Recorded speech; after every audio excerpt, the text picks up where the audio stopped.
Ang simbahan ang kumakalinga sa atin kapag tayo ay natatakot. Pero kakaiba ang simbahang aming nakita dahil imbis na mapanatag ang iba, kaba at hilakbot ang kanilang nararamdaman. Bakit nga ba kinatatakutan itong lugar pa naman na banal?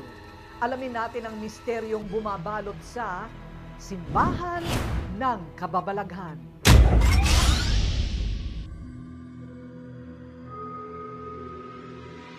Mahigit 100 taon nang nakatayo ang kapilyang ito sa Barangay Balayong, Malolos, Bulacan.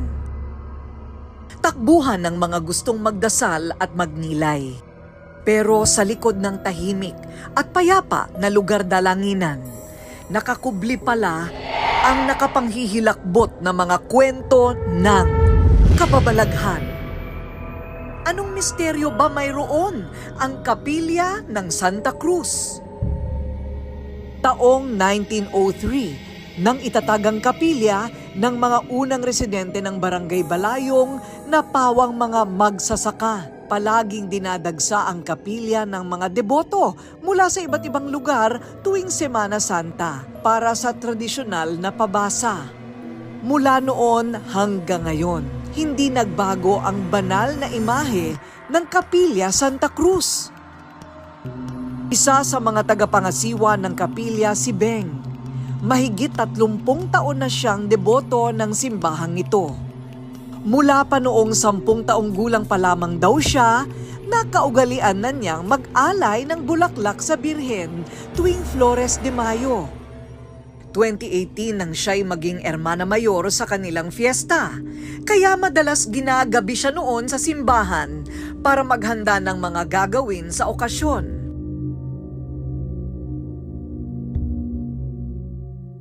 Minsan daw habang nagkakabit siya ng kurtina, bigla na lang nakaramdam ng panlalamig si Beng. Laking gulat ng ginang kasabay ang pangingilabot nang tumambad daw sa kanya ang isang batang babae na lumulutang.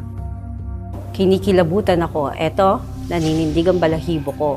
Lumalaki yung ulo ko, etong buhok ko, pakiramdam ko nakatayo lahat siya. Kaya sabi ko, iba na to. Hindi siya normal. Kasi ang bata namin kasama ay nasa labas nagagawaan, yung iba nandito naglalampaso. Naulit pa raw ang nakakakilabot na karanasan nito ni Beng. May isang pagkakataon pa na habang nag-aayos siya ng bulaklak sa altar ng mahal na Birhen, walang ano-ano'y may nasulyapan siya sa may gilid ng kusina ng kapilya. Isang white lady. Kasi lumalaki yung ulo ko nung oras na yon. Sabi ko, ay, ayoko nakakututingnan. Mahaba ang buhok niya, maputi yung damit niya, kasi nakalutang siya. Gusto mong tumakbong mahihimatay ka na hindi ka makakaalis dun sa kinalalagyan mo. Kasi yung ganito, iba yung pakiramdam mo na talagang maninindig yung balahibo mo.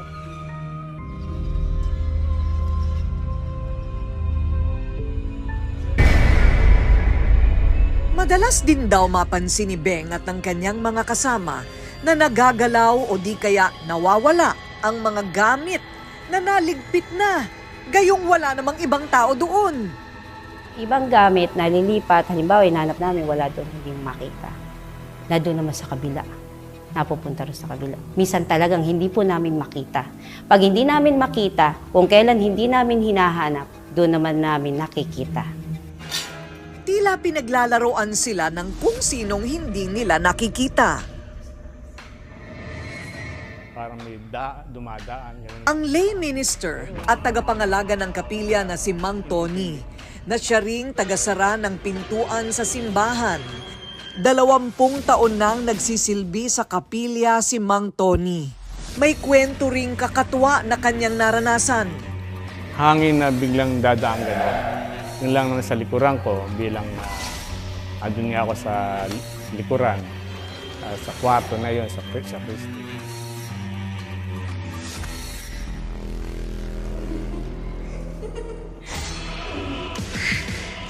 Minsan daw, habang lumilibot siya bago umalis, may narinig siyang ingay sa loob ng sakristi. Nang puntahan ni Mang Tony ang pinagmumulan ng ingay, bigla na lang daw ibinato sa kanya ang ilang gamit sa loob. Laking takot niya dahil walang katao-tao sa silid.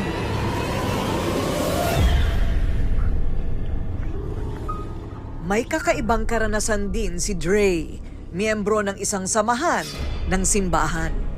8 taon pa lamang daw si Dre ay laman na siya ng kapilya, lalo na kung panahon ng katisismo tuwing Mayo. Nag-aayos daw sila ng karosa para sa fiesta nang biglang namatay ang ilaw at biglang lumamig ang paligid na tila may kakaibang presensya ang pumasok. Ang estudyanteng si Erica may nakakatakot ding karanasan. Bata din po yun. Maliit na anino. Dumadaan po siya palagi.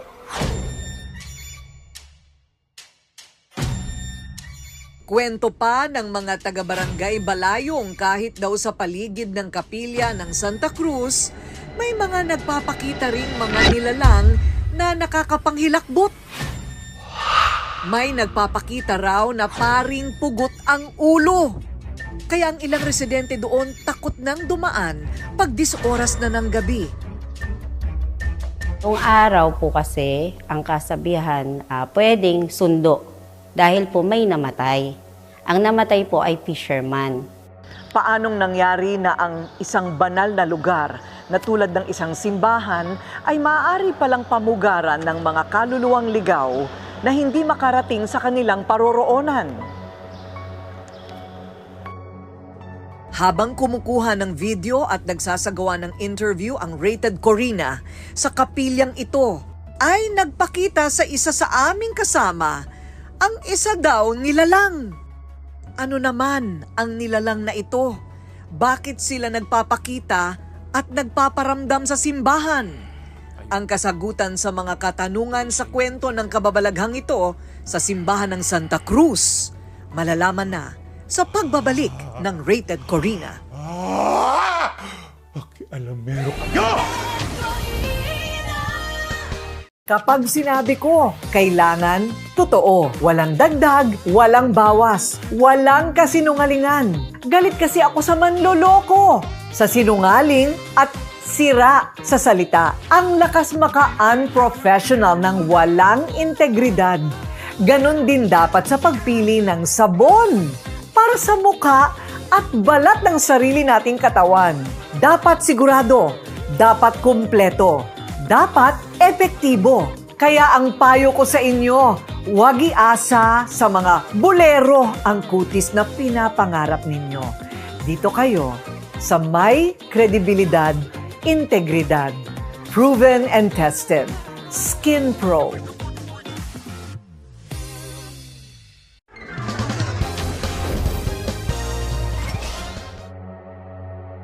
Kinatatakutan ng mga residente ang kapilya ng Santa Cruz sa Barangay Balayong sa Malolos, Bulacan. Dahil daw sa mga ligaw na kaluluwang nagpapakita dito at nagpaparamdam. Pagka po kasi may nanganak na, lalo't bagong panganak yan namatay, doon po talaga inililibing. Nung bata po ako, talagang madalang po kami mapunta rito kasi po may nagpapakita raw pong bata. Nakaraang mga kabataan, nag-ayos sila dyan. Na-experience daw nila, may tumatakbo, may umiiyak, may tumutugtog ng piano. Yung manugang ko gumawa sa simbahan, tsaka isang anak ko.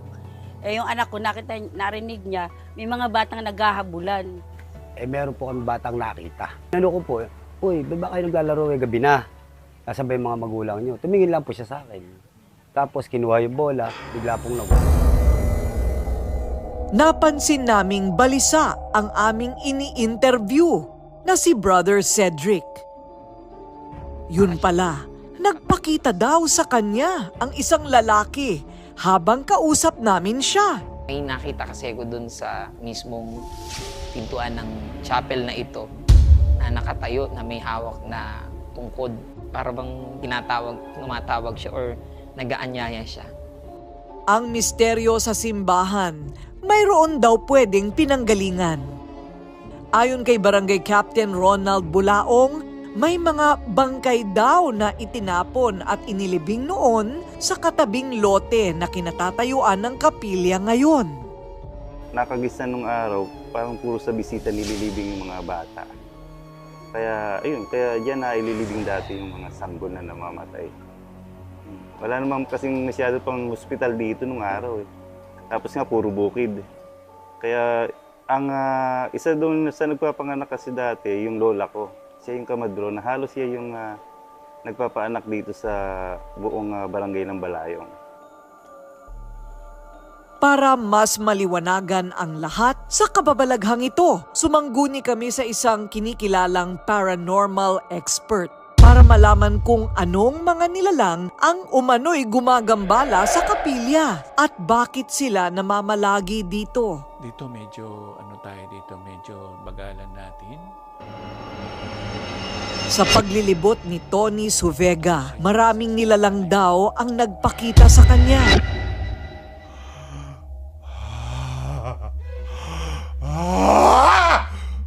Alamero kayo! Lolo, sandali po. Isa lang po itong paglalahad ng katotohanan ng lugar ninyo. Hindi po kami nakikialam, Lolo. Pasensyahan nyo na kami. Pagpasensyahan nyo na kami. Huwag po kayong mag-alala, matatapos na po yung ginagawa namin. Huwag po kayong mabubugnot.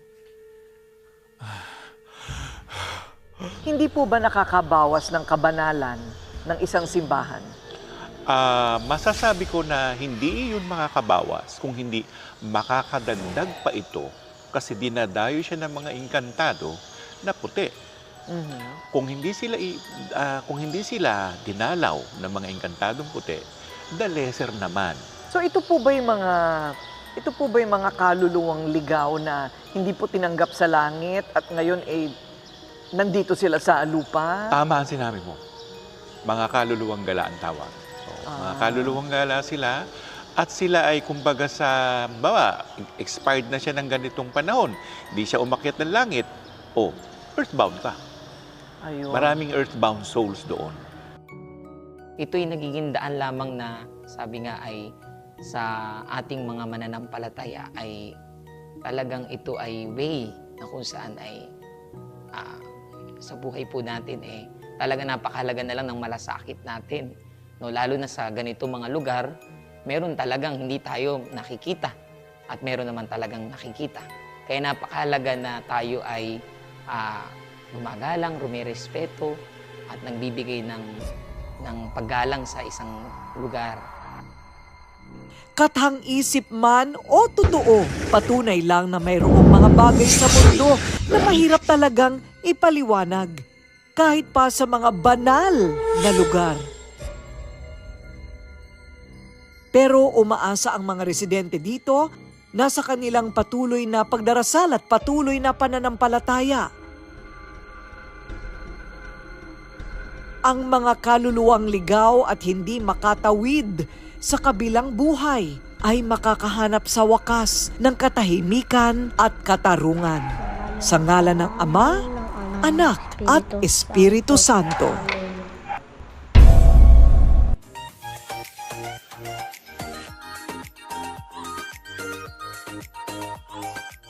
This is the 50-gram jar. Ay, proud ako. Lumaki na siya. Level up na. More magic in a bottle. Yung 15 grams, dito na siya sa loob ng pampakit. Okay? Mawawala na yung 15 grams. Ito na ang available sa market ngayon. Parang tumerno na rin siya dito. Ayan. Ito naman ang K-Magic Skin Cream for Body. Anong pagkakaiba ng dalawa? Ito, pwede ito sa mukha. Okay na okay lang din sa face. From head to toe. Pero, hindi kasi pwedeng masyadong matapang ang exfoliation pagka sa ibang parts ng katawan, like kilikili, sensitive ang skin yan, di ba? So, ang face cream, mas nakaka-exfoliate kasi kaya yan ng ating neck and face. So that's the main difference. My two superstars, the K-Magic Skin Cream for face and body.